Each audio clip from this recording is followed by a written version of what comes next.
कवन मंगिया जारी के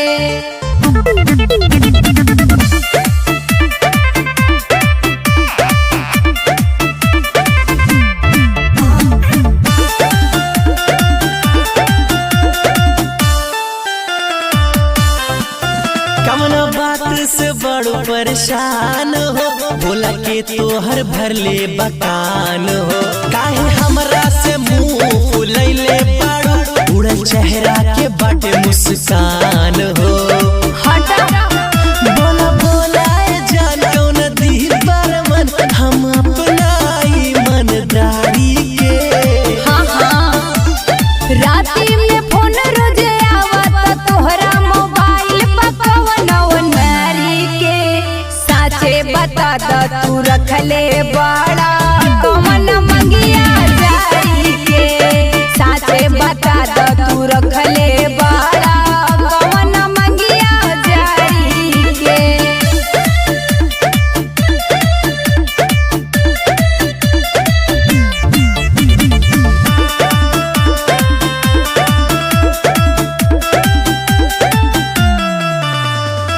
कारण शक हो, अच्छा? तोरे बहाक हो, ऐसा न गलती ना करला हम हो। सब पता बा। कारण शक हो, तोरे बहाक हो, ऐसा न गलती ना करला हम हो।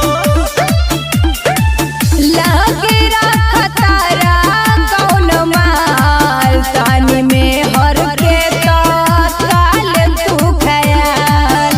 तू हो परान हमर जिंदगी जहान, जानी दोस्त धोखादारी के।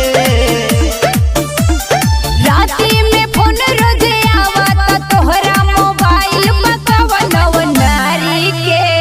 साचे बता द तू रखले बड़ा कवन मंगिया जारी के।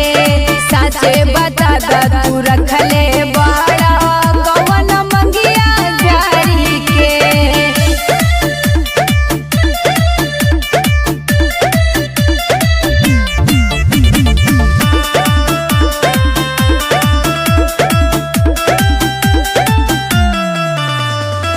सुनाए जान हो, हाँ, बोली। बतियाला मान हो। अच्छा? काहे लगावा तारू झूठा इल्जाम हो।